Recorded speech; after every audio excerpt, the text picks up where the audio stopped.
My name is Olivia Trice. I'm a staff at Still and Moving Center, and this week's theme is conserving creative energy, something I think we all can really relate to. And today our presenter is going to be Renée Tillotson, who I'm sure you all know very well.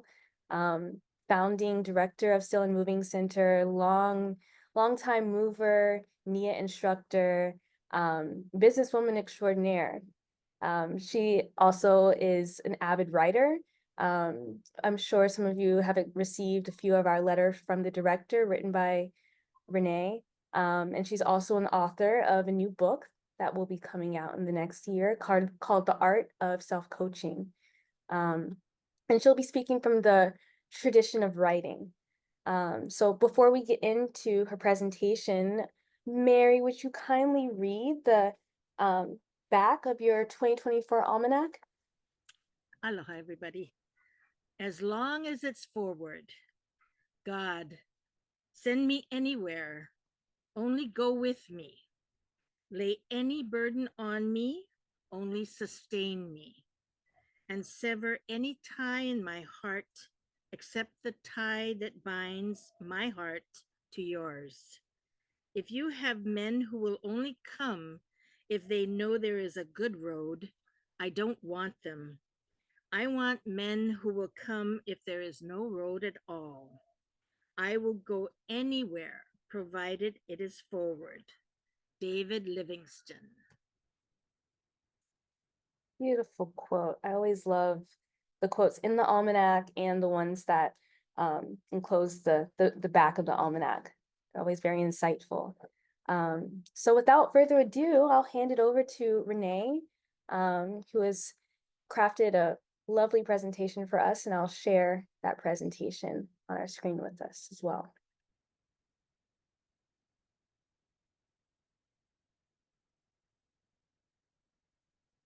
All right. Wonderful. Can everyone see this? Yes. Wonderful. Take it away, Renée. Thank you. You know, I think what I'd like to do is just have us read through these few quotes that I have as sort of a foundation upon which we can have a conversation. I'll say a few things after we look at these foundational quotes. They're just about all by authors. And so if you could go back to the first one, Olivia. In our Still and Moving Center almanac, which looks like this, if you have never seen it, we sell it at the Still and Moving Center, and we put out a new one every year. So I'm busy working away at the 2025 almanac now. We actually had two titles for this week. The one that is on the page for the week, Conserving Creative Energy, also has sort of a subtitle that appeared on the page that has all the themes for the various weeks of the year as serving as a focal point of creativity. Thank you. Next slide. There's a Hindu saying about the god Ganesh. Ganesh is he who performs the maximum work with the minimum labor.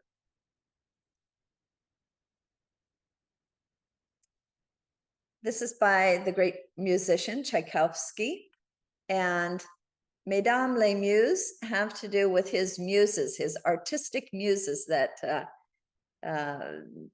he believes, support all of the compositions that he wrote.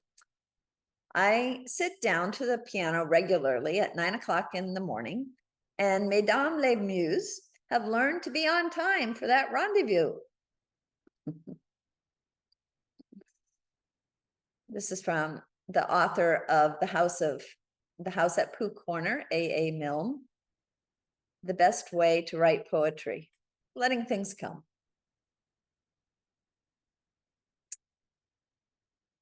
By the author Harriet Beecher Stowe, who wrote a novel about slavery that was one of the main causes instigating the start of the Civil War, to work for the abolition of slavery. I did not write Uncle Tom's Cabin. God wrote it. I merely did his dictation.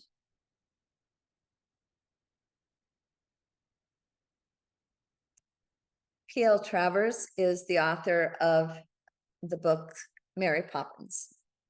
She says, when I write, it's more a process of listening.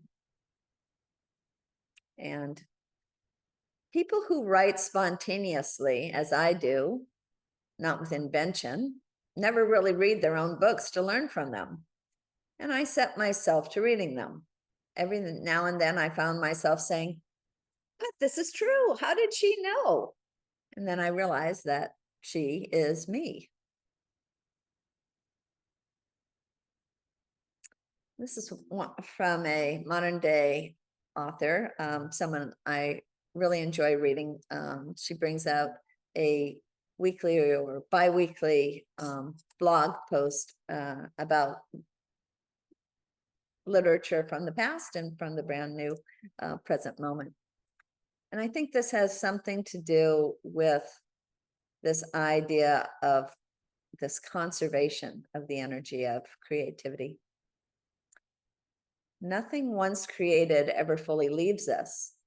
Seeds are planted and come a-bloom generations, centuries, civilizations later, migrating across coteries and countries and continents.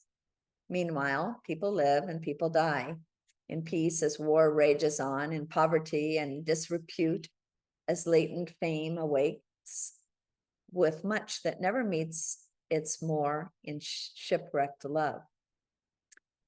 I will die, you will die. The atoms that huddled for a cosmic blink around the shadow of a self will return to the seas that made us. What will survive of us are shoreless seeds and stardust. And also, beyond any human lifetime, and often even within it, what is recorded is what is remembered. The records generally displacing the actuality of lived events. And that's it for the little slideshow. Thank you. Olivia, I'm going to ask that you send this link again to Nancy Ocker, if you would. That's my mom, who I know was planning to attend. Well, I have spent many, many years musing on, puzzling about the source of creativity. Really, where does this creativity come from? There's such a marvelous amount of creative outpouring that happens all the time in so many lives. And I think I got wondering about this one time when I was in a museum and I had a chance to see an actual Van Gogh, a Van Gogh painting. And I believe that it was not under glass. And I stood gazing at this painting and just felt so much energy just flowing through that painting as I gazed at it. And I realized that the painter himself had been long gone, more than a century ago. And just wondered, where's all this energy coming from? And I got as some sort of answer coming to myself that this painter had somehow managed to like carve out this portal in the universe somehow, that this creative energy had been able to come through and was continuing to come through due to that opening that he had made for the rest of us to be able to see what he had originally seen.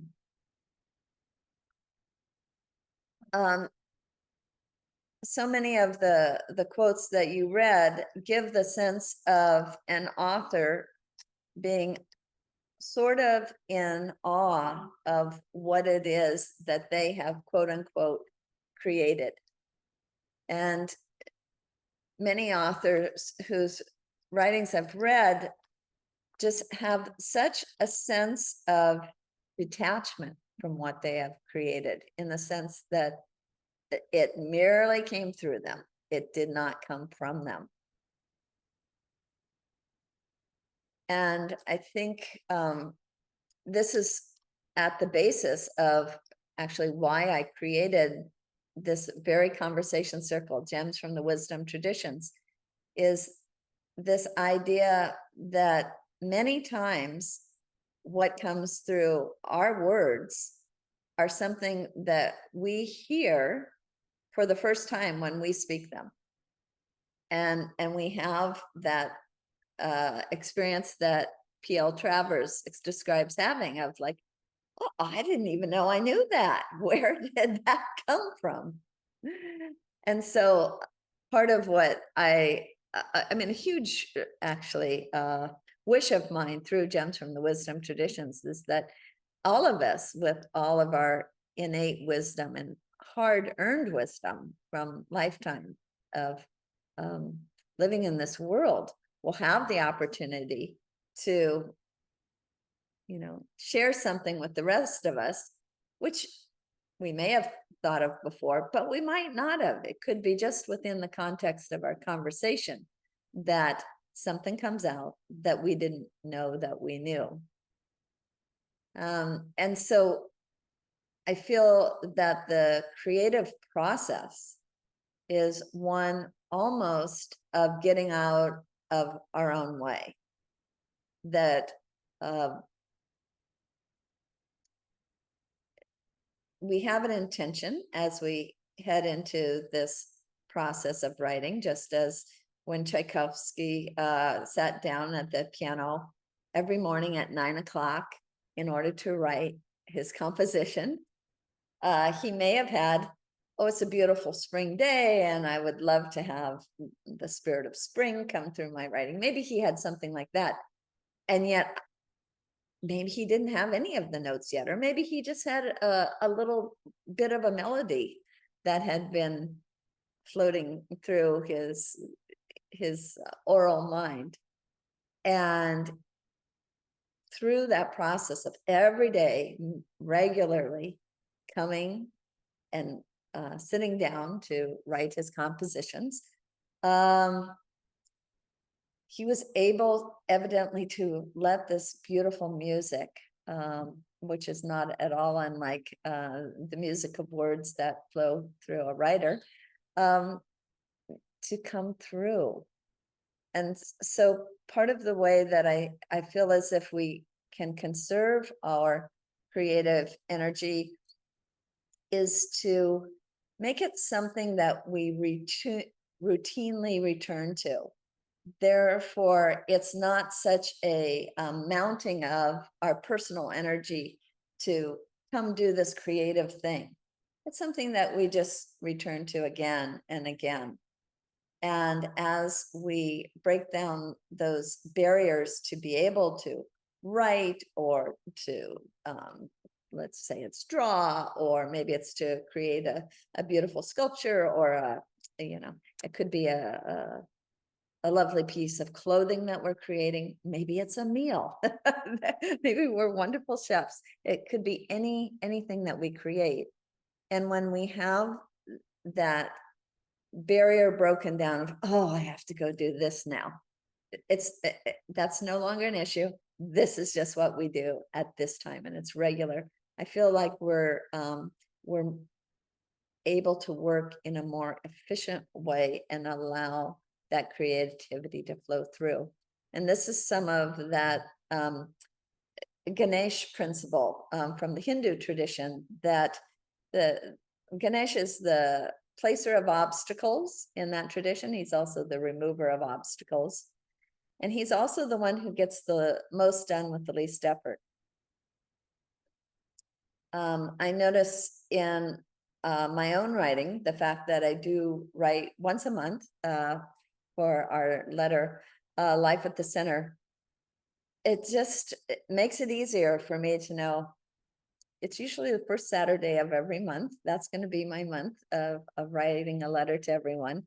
It just comes more easily because I do it regularly, and that kind of removes a lot of the barriers. And I think also it also helps me to notice when it is that it doesn't come easily. And that often means that it's not ripe yet. It's not quite ready. Or I'm on the wrong track. So often it'll flow out in one writing session very quickly. And when that doesn't happen, sometimes it means I just need to push through a little bit. Sometimes I just need to well, I don't literally do pen to paper. I do fingers to a keyboard, and just start typing. And if I start typing, it will come out. And other times when I start typing but it's not coming out right, I just go, okay, it's not easy, not ripe. Let me put this aside and return to it and make better use of my energy that way. There's something about the timing of this that isn't working. And so I think that part of that idea of being sensitive to the timing and flow is also a matter of conserving our creative energy. I guess this idea that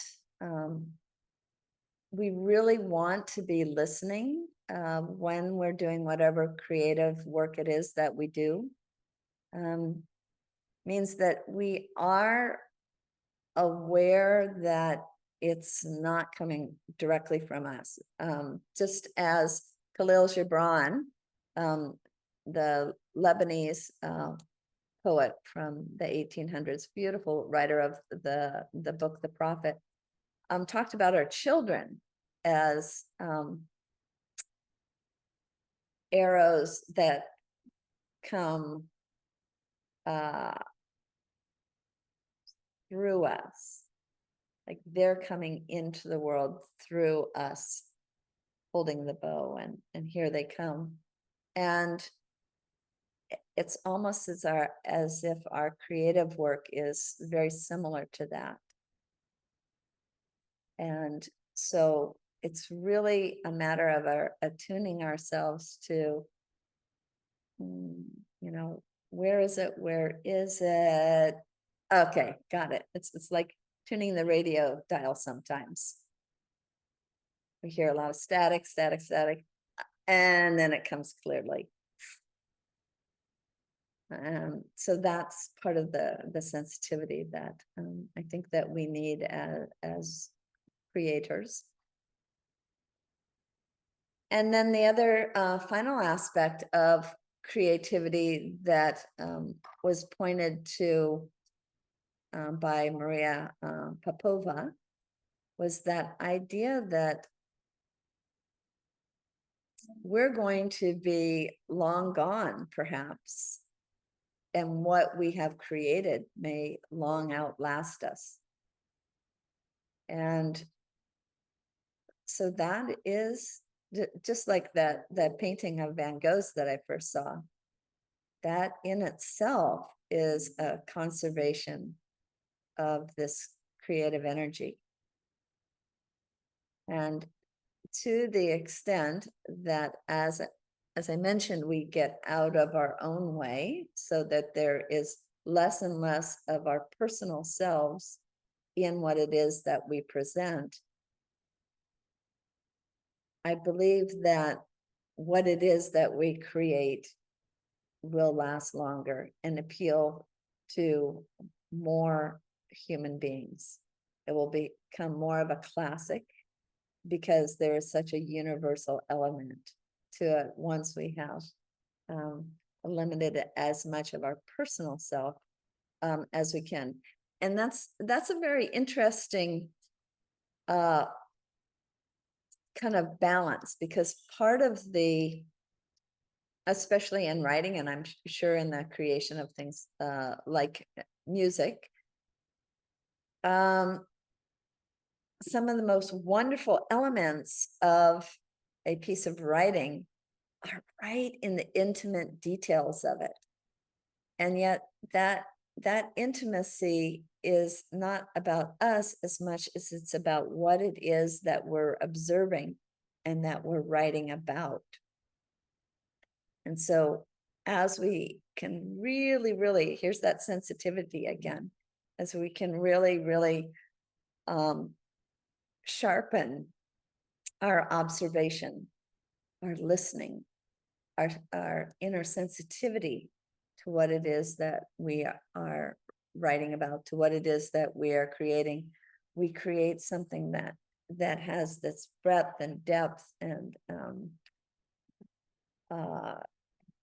living energy to it, that has the ability not just to engage people's minds, but also engage hearts, to be able to communicate at more of a soul level.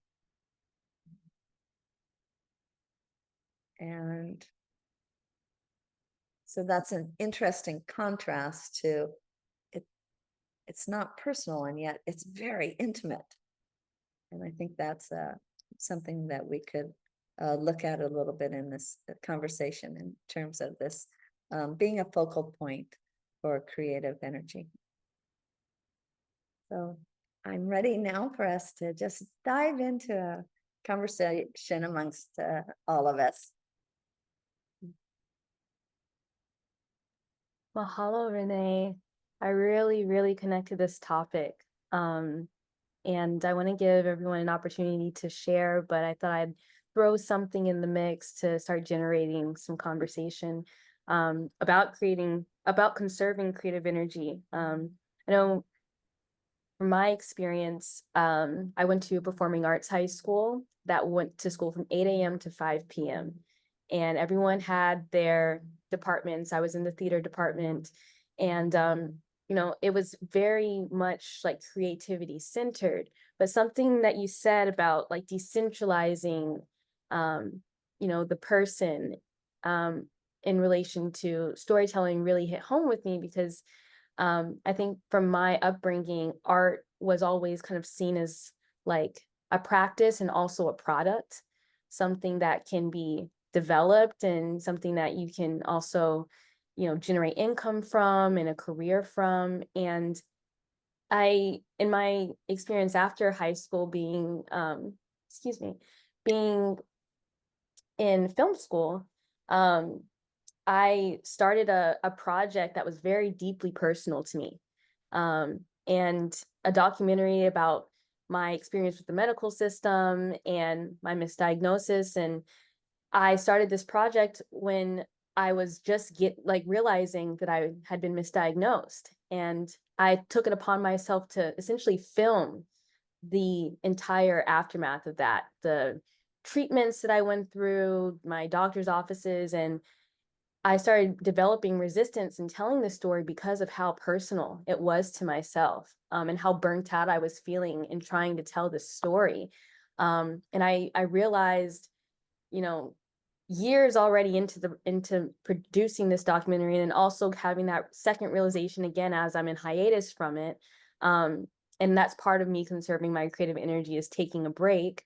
But what you said about decentralizing, taking the I out of whatever art you're making. And I realized a lot of what I was trying to do was tell my story, and it was my experience, how I felt. And although that was very important, it wasn't until I opened up the story to other people who had experienced, misdiagnosis or any kind of medical mishaps. And I think that's when the story became deeper meaning to me. So I really appreciate you saying that. I had to write down, it's not personal, but it's still very intimate.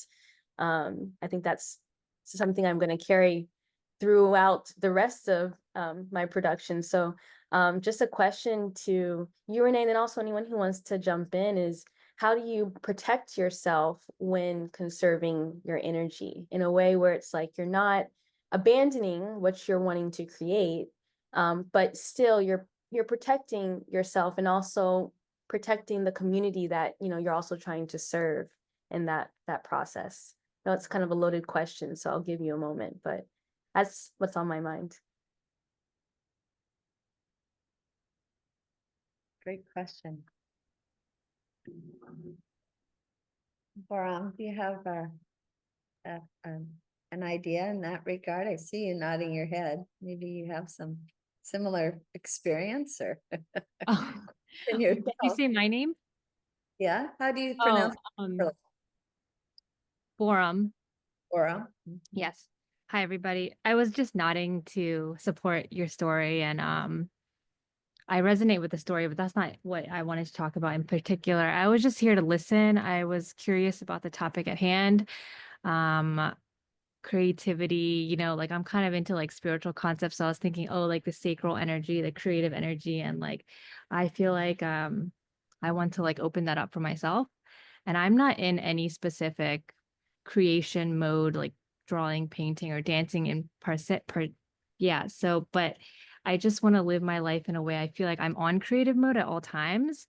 And so in any moment that I'm in or in conversation with people, like it would, if I was in that place, I feel like the words that I speak, what I do, moments when I choose to be silent would be all from that creative mode.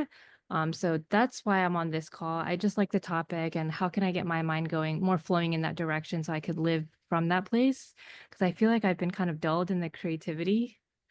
And part of what's helping me is actually doing still and moving center classes. And I like that you guys offer something like this for discussion. I think that's really unique and different. And I get kind of ADHD with workout classes. So I feel like I resonate with Still and Moving Center. You guys offer a lot of different things, which keep me like interested. So Well, we're so happy to have you.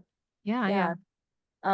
And I think it's okay that, maybe you don't have one medium of art or creativity, but there is a lifestyle that, you're living to generate creativity. And I think something that Renee said, maybe you can speak on it some more, is just allowing it to come to you and not forcing that. I think in my experience, every time that I've tried to force myself to do something, whether it got made or not, it didn't feel as good in the process. yeah. Yeah. Yeah, I feel like most of my life I operated from a forcing, overthinking level. So I'm ready to try something different. Yeah, as Renee was talking, I thought of this one moment where I was invited to a baby shower and I was like, oh, I got to figure out something to bring as a gift. And I bought a little something, but I was sitting on the couch and it was like any old day. And I was just sitting there and I just felt like I was channeling something. So I got like a paper and pencil and I started writing and I noticed that I was writing some kind of like poem. It's not really, it felt more like a rap. Like I felt like a rap beat in my head. And then I wrote this like really, really short 16 line, like for the baby shower. And I was like, whoa, where's this coming from? It was really simple. It was just like a simple, like baby shower themed, like rap. And I was like, oh my God, like, and I recorded myself and I was like, should I perform this in front of like, 10 to 15 people? And I did. And it wasn't like, an A+ like performance because I was really nervous, but that was like one example that I thought of where it just came to me. I was sitting on the couch. It wasn't any special day. And I mean, I'm not really a rapper at all. I just like came through in that way. And that was fun. That was kind of memorable for me. I love that. I really Yeah. do. You allowed, it was coming to you and you allowed it to pour out of you. I'm glad that you actually performed it. Yeah. We can have internal dialogues of like fear and resistance and what are people going to say? And I feel like once you remove the internal and then possible external judgments, you can really just be in that creative energy. So good for you. Thanks. How cool would it be if I could get into that every day? Like that was just like a one and every once in a like just like a surprise. But yeah. Yeah. Cliff, I saw your hand go up. I was just thinking, Boram, as you spoke, it reminded me of two of my favorite writers, the transcendentalist Ralph Waldo Emerson and Henry David Thoreau. Mm. And Henry David Thoreau said that you know, it's one thing to create something beautiful and, you know, in any form of artistry, but the greater creative art is how we live our lives, you know, how we go through and how we paint the atmosphere through which in which we live. And both of them were big journal writers. Emerson was the one that insisted on Henry David Thoreau having his daily journal and writing quite a bit about it. So it sounds, your story about having that poem just coming to you, you know, if you had a journal right next to you, which it sounds like you did, you grabbed a piece of paper and wrote that Yeah. beautiful poem down. There you go. So, I mean, it's kind of like sometimes you can't, what Renee is saying is like, it's good to have this regular pattern, but it also sometimes it's good to be ready when kind of the lightning strikes too. So. Yeah, yeah. Just want to say welcome, Nancy. It's lovely to have you here. You can hear Bram, one of the things that you'll find in the Still and Moving Center Almanac is there's a quote for, well, first of all, there's a theme for every week, like this one of conserving creative energy. And then there's a quote for the week and for each of the days of the week. And it used to be in just kind of a book format, and now it's in a journaling format. And so it gives the opportunity to have our gratitude for the day, our aha for the day, our hope goals for the day, and then our movement plans, body movement plans for the day. And so every single, this is not the one that I have that I wake up and use every morning. This is the blank one, but every single column is filled all the way down almost every single day. And so I think that, yes, I do have that meeting with Mesdames les Muses every day to see what might come out on a daily basis. And then one of our authors that I read from today, I'm trying to think, I'm pretty sure it's Mary Oliver, says that it's just exactly what you did.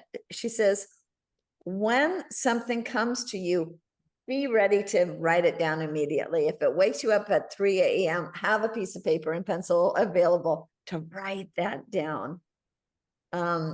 Another really, she was quite a force in the world of dance. Her name was Gabrielle Roth, and she created 5 Rhythms Dancing.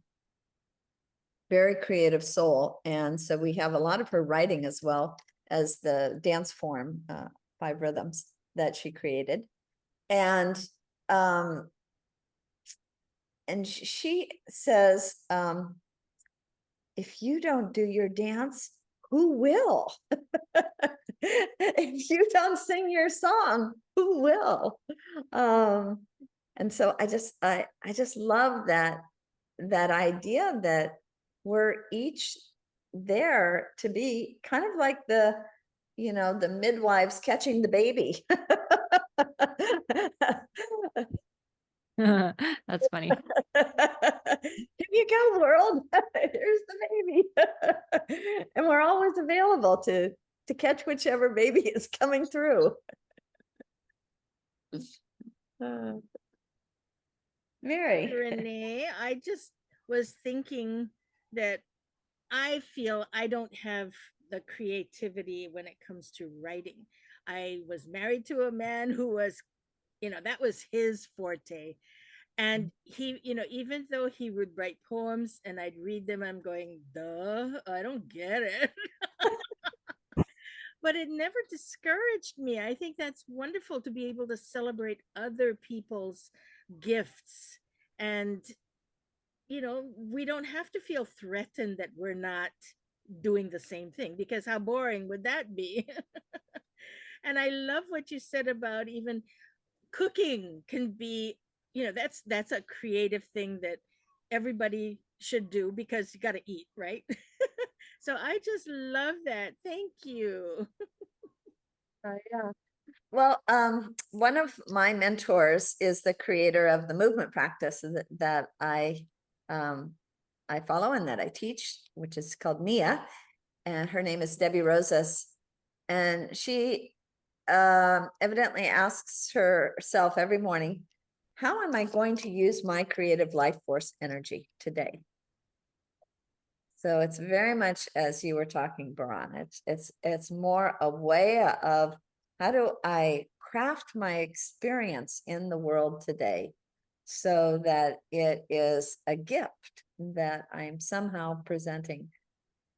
I kind of feel like it's kind of lofty to say I'm presenting it to the world. It's like, what am I going to present to the person that I'm going to deal with in the next 5 minutes? Or or the situation. Go ahead, Olivia. Or how can I present it to myself? Sometimes when I'm like in my most creative space, it's not for an audience or not for, any one particular person, but it's really, sometimes it's just good to show myself that like, this is what I can do. So the author, Mary Oliver, and if you haven't read her poetry, it's really quite extraordinary. I'm married to Cliff, and sometimes at night he'll read me some of that Mary Oliver poetry before bedtime. She has a lot that it comes right from nature. She spent a lot of time in nature. And she says that she spent 25 years writing her poetry without sharing it. That it was just a time that she used. I feel like it's this conserving of creative energy until she was ready to present it more formally to the world at large. And then that created, maybe to answer your first question, Olivia, sort of like this little protective cocoon for her art to develop within, like the chrysalis that's has all these amazing things going on inside before the butterfly emerges from it. It's the creative goo that is transforming until it's ready to come out and take flight.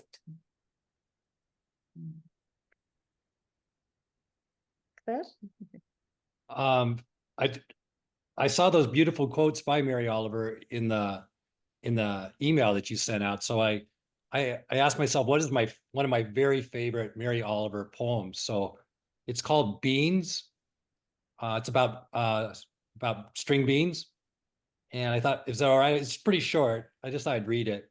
But in reading it before the GEMS meeting, I realized that what she's saying, the deep down thing that she's saying through this, it seems like a very spontaneous poem, is kind of what I'm hearing from you, Renee, is how do we get the right posture to have creativity come through us?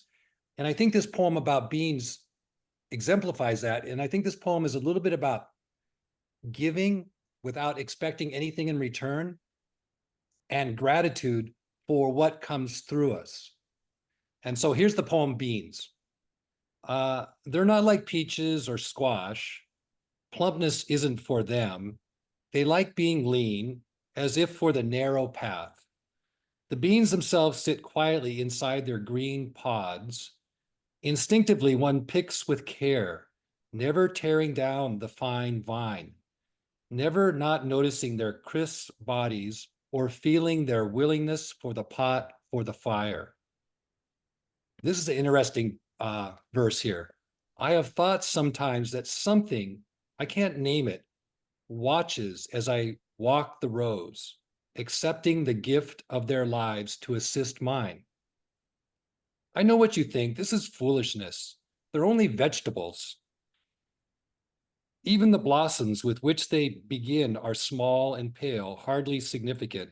Our hands or minds, our feet hold more intelligence. With this, I have no quarrel. but what about virtue? So I just love that. I don't know why, but I love that poem. Because I think the beings are giving, that's virtue, is be able to give without expectation of something to get back,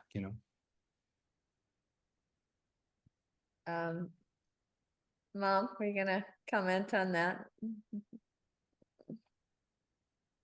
Can you unmute in your lower left corner? In that audio button? Yeah, I'm just gonna comment to Cliff. I'm so glad he read that. And I need to get a pen and write down Mary Oliver because I'm not familiar, but I think I would like her poetry. So thank you for introducing me to it. Be fun. And I'm sorry I was late coming in. I forgot about daylight saving time. Oh, change. yeah. We used to be 3 hours different. Now we're only 2 hours different. So I'm sorry about that. No problem. I think that Mary Oliver poem, Cliff, was a good example of this idea of getting very intimate with the details Mhm. of each of those green beans. She so brings them to life. Yeah. And even though you can tell she's having this interaction with the green beans, she's gotten out of the way. It's the green beans that are there for us to enjoy and learn from. Yeah, it's really You a make delicate. me hungry. Yeah. Me too, same. Now I want green beans. The way my grandmother makes them. Oh, yeah, I really enjoyed that poem. I don't read a lot of poetry, although when I did, I really love Shel Silverstein. Oh, yeah. Yeah, I'm a huge Shel Silverstein. Where the Sidewalk Ends was like a childhood just gem for me. Um, and I think when it comes to like creativity, it's something a lot of people seek and also seek to generate and generate and generate. And I really like appreciate the insertion of a pause, the pause to listen. I'm a training in the Academy of Mindful Movement right now, and we're at the last like week or two of this training, and one of my favorite lessons that we've learned is like the two-way body dialoguing, and it sounds like that is a part of the practice for um, generating and conserving creative energy, really listening to yourself and being able to listen to the information that's flowing through, but also just listening to the inner self about like where maybe reservations are popping up or where there is any kind of resistance. And as an avid meditator as well, I feel like it's a compound practice of pausing and listening. An example that I had of that just within the last couple weeks was I was planning on writing our most recent letter, which is called Life at the Center. And I knew I wanted to write something about the value to me, the importance to me of our right to vote. And I tried a couple different times. I sat down at the right time to write this letter, and I had words coming out, but it wasn't flowing. It wasn't working. The energy of it just wasn't there. So I put it down, and then and I'm not bringing this up to be at all dark. It was actually in some ways a very wonderful event. My father passed on November 1st. Naturally, pain-free, without medications, aware and unafraid. So it was about the most perfect way I think a person could go. And my father had always been a huge patriot and also a protester. Felt that that was his duty as an American citizen. When he didn't agree with the government, he was going to protest it. And he was also somebody who really believed in the importance of voting. And so after he passed, all of a sudden, like, oh, I wasn't supposed to write this until I could write it from the point of view of Dad, and how much Dad would want us to go to the polls. And so I think that's why it wasn't coming out. It wasn't quite my story to tell. It was more to tell it from the perspective of my father. And that became possible for some reason once he passed. That was there. So it is, I think, I'm really tuning in a lot of times. And like I said, it's anything in our life. There might be something that we really want to do for somebody. That could be a creative act in and of itself. And yet the timing isn't right. They're not receptive, or the thing you want to create isn't really there, or you want what you want to do for them. It's just not the right time. And so just being willing to be there. It's kind of like the surfer waiting for the wave, right? There it is. Catch it. That's a way of using that energy to its most effective way. Paddling it. It wasn't there to carry me. Just knowing, oh, there it is.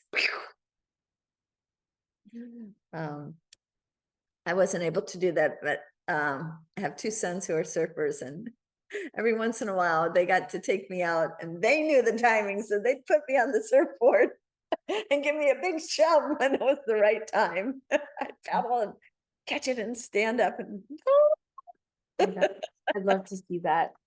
I'd love to see you surf, Renee. I've got a major respect for surfers, because it is this like intuition that they're developing with the ocean to know, when the swell is coming, when to stand up, using all these different elements to do it. It's very impressive to me. And thank you for sharing that. It reminds me of the quote you said, it's not personal, but it's very intimate. And I think your letter this past week was it was personal and it was intimate. So thank you for sharing that. I think it's one qualm I have with arts education is this, it still functions under this like American education mindset of like teach to test, like you need, I remember in school, I was like, we were graded in movement class, giving actual grades. I never did PE or physical education in high school. I had movement class, which had a various different techniques that were taught. And I know, you have to have grades in school, but with arts education, it's so touchy to me. I think giving an A for doing, how emotional can you be in this monologue? How perfect can you be in your movements? And I don't think perfection, an A, really generates creative energy. If anything, I've known a lot of artists, really great, amazing young artists who no longer do their art form anymore due to burnout and just feeling of this fear of failure. I think it also creates this fear of failure. What if I don't get that A? Or what if, based off of your art practice, it's something I'm not sure how to counteract or how to resolve that in arts education. Maybe one of you has a suggestion, but yeah. Actually, I do, from having moved here to Hawaii and having had the experience, on the U.S. Continent of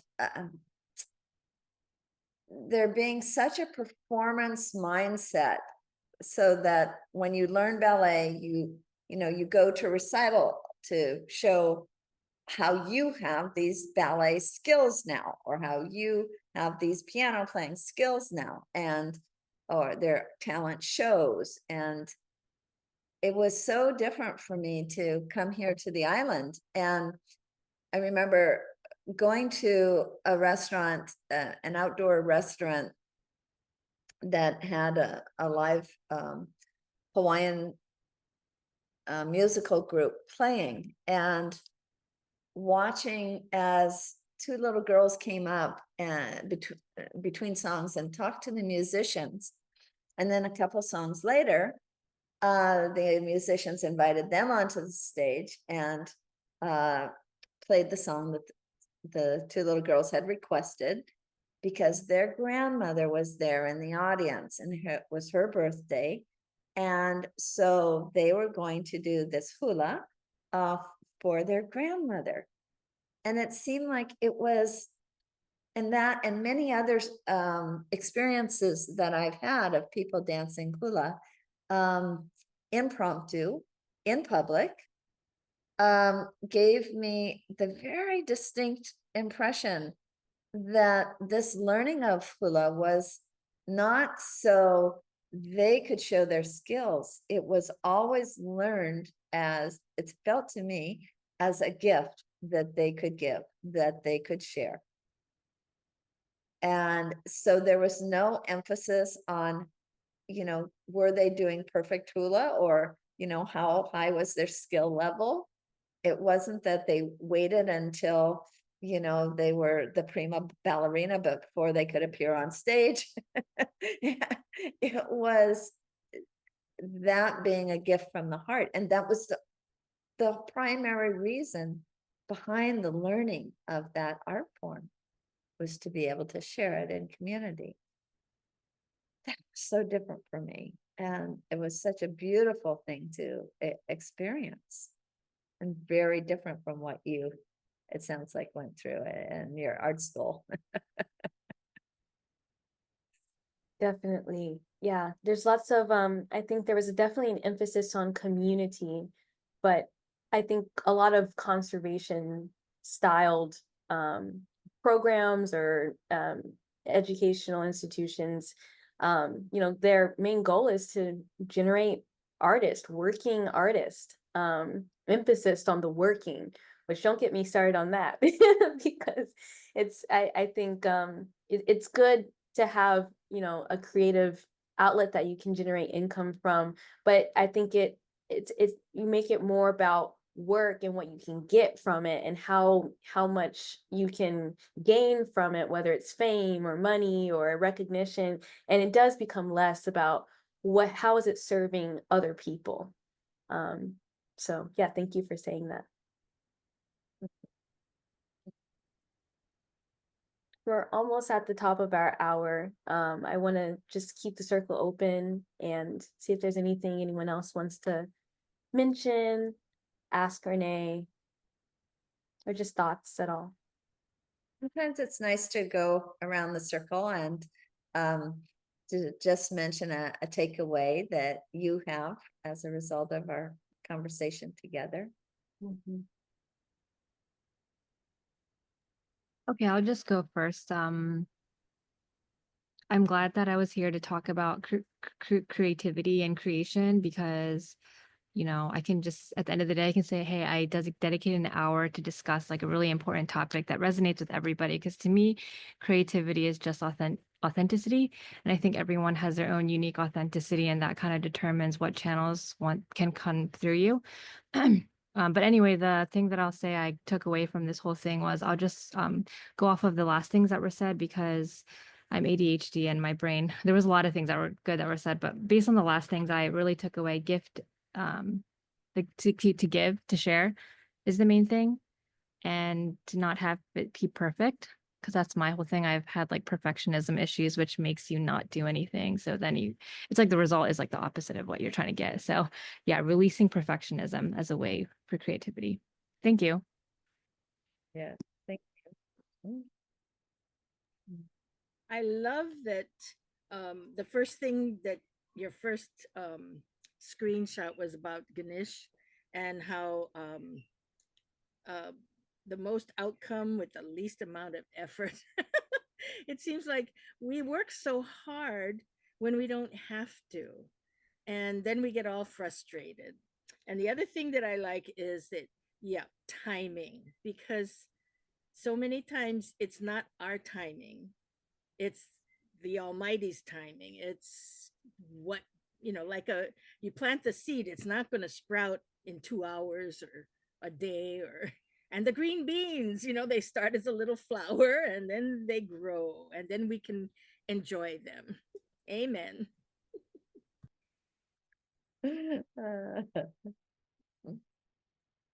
Cliff?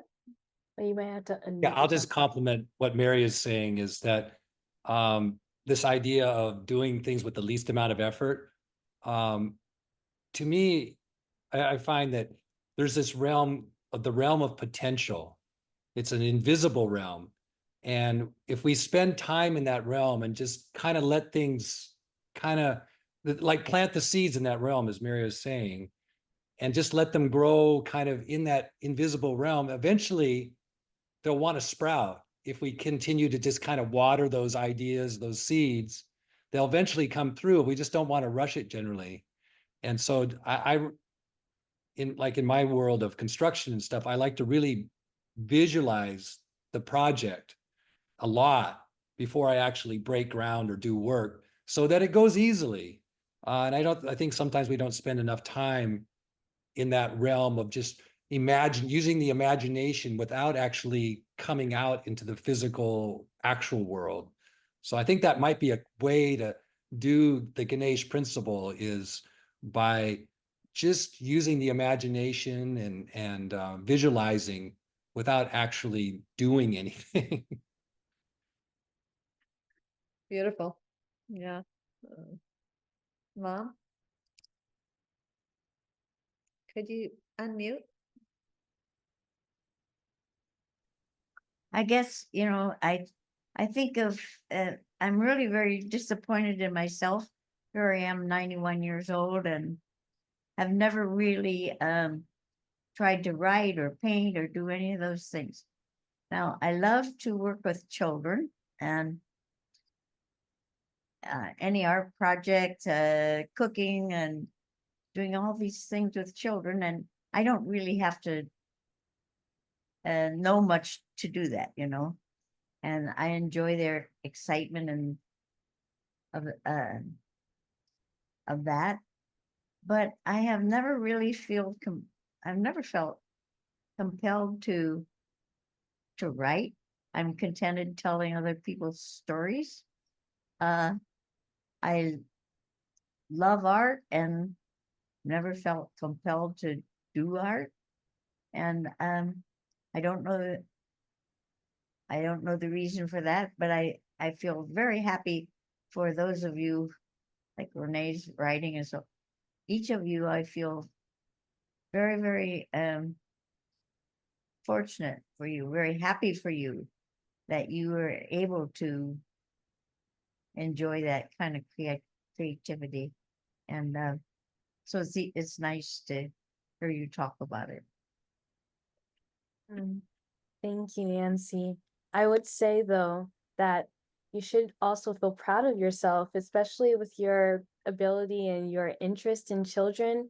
I only started teaching children in the last month or two, and I realized it takes a lot of creative energy to keep them engaged, to teach them anything, to just to engage with them at all. Does require a lot of creative energy. And so I have an inkling that you're quite the creative person, and it's never too late. I think you're at no better day, no better time than now to start writing, or just to express yourself. I think that's the biggest gift that art has ever given me. It's just the ability, the gift of expression. Hi, Carolyn. Thanks for joining us, for catching us at the end of our circle. We're just processing Renee's presentation on conserving creative energy.